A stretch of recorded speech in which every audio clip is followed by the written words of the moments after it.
What's up, tribe? How you guys doing? Go ahead and hit that subscribe button, and I hope you like this video. So listen, unless you've been living under a rock for the last couple of days, the whole celebrity side of the internet has been a buzz about Karen Civil and all things relating to Karen Civil, right? This story has grown legs, and every time I open up my browser, there are more and more stories about Karen Civil and celebrities who have worked with her who sort of have horror stories to tell. Let's talk about it for a second. Let's start at the beginning and work our way forward. First of all, who the hell is Karen Civil, right? Civil. I'm saying civil. I know it sounds like civil, but civil. All right. So this is coming from I just googled Karen Civil, and this is what I'm reading from study.com, right? If you're wondering what rapper Lil Wayne, musician turned entrepreneur Dr. Dre, and politician Hillary Clinton have in common, look no further than one woman in the shadows, social and digital media strategist. Why do I keep wanting to say strategist? Strategist Karen Civil. At only 32 years old, Civil is helping to manage social media channels like Facebook, Twitter, and Instagram. Civil is helping to manage. Oh, I just said that. Some of Hollywood's biggest names and speaks with authority for some key players in Washington, D.C. So, and this is, I already told you guys, study.com. All right, so earlier this week, we started hearing about, I started hearing a lot of these stories. We heard Jessie Woo, who is a comedian. We heard Jason Lee, who runs Hollywood Unlocked. I saw on Twitter where Meek Mill, Cameron, and the list goes on and on. Let me just read you guys a couple, and I'm getting a lot of this information from the Jasmine brand. So let's read about a couple of things that we've learned about this week. All right. First of all, and this is from the JasmineBrand.com. Child, if you haven't been keeping up with what's going on this Saturday night, let us fill you in because it is cray-cray. Karen Civil was hit with some shocking allegations over the weekend, and she became the third highest trending topic on the internet. Thousands of people turned in to hear Karen's side of the story on Jessie Woo over on Clubhouse. Now listen, if y'all not on Clubhouse, Clubhouse has been all over this, okay? Karen Civil done been up over on Clubhouse. Joe Budden was talking about, like, everybody been over on Clubhouse talking about this, okay? Karen's side of the story after Jessie Woo alleged that Karen used fraudulent practices to obtain $3 million from her, and Joyner Lucas accused Karen of finessing him out of $60,000. Karen came back with her defense, as you can see, I'm not going to show y'all, but y'all can go to JasmineBrand.com if y'all want to see all of her documentation. Okay.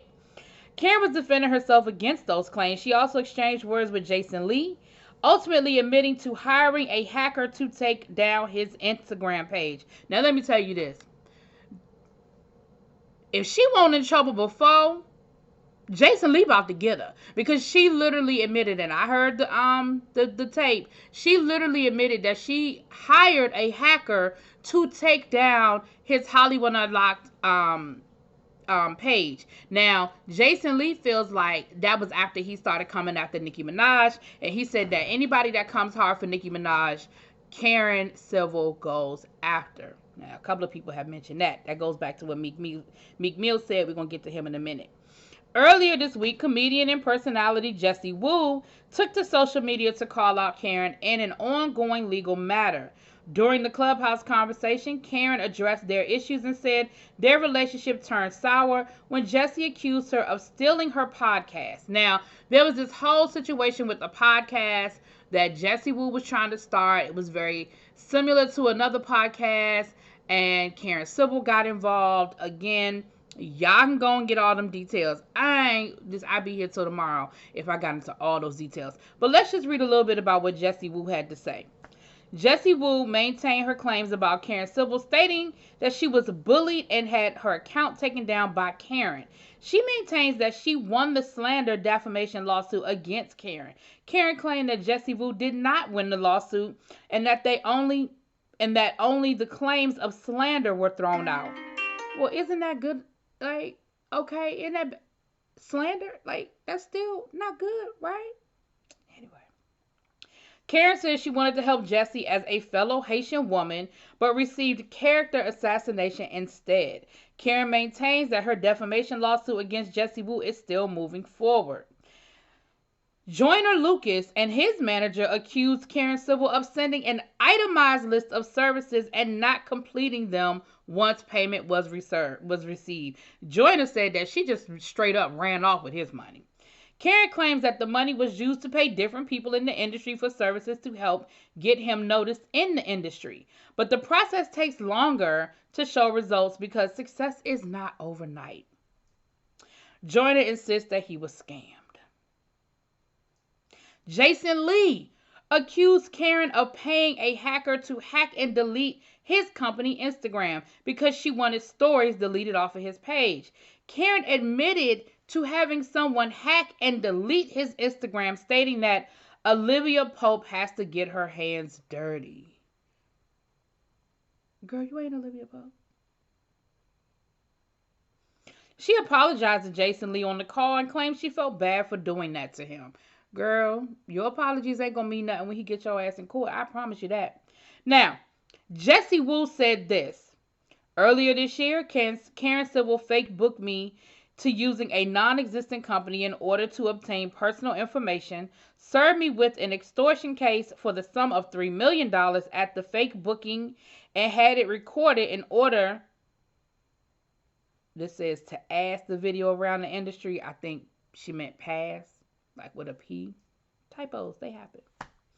Today, ahead of our hearing, the Superior Court of California sided with me. I wanted to thank my attorneys, yada, yada, yada, yada, yada, yada.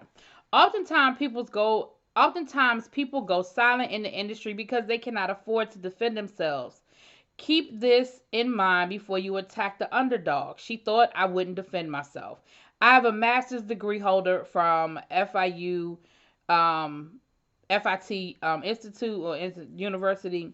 My undergrad is in political science and journalism. My master's is in strategic communications. Don't ever play yourself, Karen. The devil works hard, but Jessica works harder in Jesus' name. So, hashtag run me my coins. So that is what Jessie Woo had to say. And she claims that she won her lawsuit. Now, Karen says that she lost the slander lawsuit, but her extortion lawsuit is still moving forward. But again, I feel like you probably just need to just go on somewhere. Now, the family of Nipsey Hussle, she also claims that she did so much work for Nipsey Hussle, but the family of Nipsey Hussle no longer wants to have anything to do with her, and allegedly Nipsey Hussle fired her long before his untimely death. Cameron has also come out to speak and say that Jessie Woo has taken things from him. Meek Mill went on to his Twitter today and said the following. Karen was my friend and turned on me for opportunity. Start having the blogs posting negative comments about me on some conspiracy-ish. I forgave her, but I definitely don't want to deal with y'all industry people that move like that. You should admit what you did to me too. Now, she did respond because he also tweeted about the fact that she didn't want nothing to do with him. After he broke up with Nicki, yada, yada, yada. Again, Nicki names keep popping up in this. Nicki name. I ain't saying she got nothing to do with it. I'm just saying her name keep popping up. Okay. This was her response. Nobody started having blogs talk bad about you. You just corny. But we can discuss how you broke into Nicki's home after y'all broke up and you tore up her property and vandalized her walls. Oh, and how you threatened female bloggers with bodily harm. Hashtag not me though. So listen, y'all. This is coming from a family friend of Nipsey Hussle that said, Karen Civil, get the F off Clubhouse lying. Nipsey fired your dumb long before he passed. You sitting on this app lying, saying you got him every deal he had. You came around after the work was actually put in. You didn't come up with proud to pay. You was doing interviews. I'm taking out the cursing, okay. You was doing interviews. I'm on your neck, bro. I told you yesterday you're going to apologize for every lie you said. How you apologize, then backpedal. And that came from Miss Keita, who I'm understanding is a family friend and associate. Listen, I'm going to say this. It ain't looking good for Miss Karen Civil. You know, the thing about stuff like this is all it takes is, and we've seen this happen again and again and again. All it takes is for one person to say something, and it's almost like a domino effect. Once that door is open and the dam is broken, listen, it all starts crumbling. It all starts sliding down. Now, I'm not saying that the woman is guilty because I don't know and I wasn't there. But what I am going to say is it ain't looking good, Miss Karen Civil. You might need to call Olivia Pope and get her to fix this because the pipes are leaking and the stuff is flowing freely. Now, y'all know how I feel about stuff like this. Where there is smoke, there is fire. And it seems like more and more information is coming out by the minute. So, honey, if I have to come back here and do a part 2 and a part 3, we will be here and I will be on it. Y'all let me know what y'all think, though. Drop it in them comments. Peace.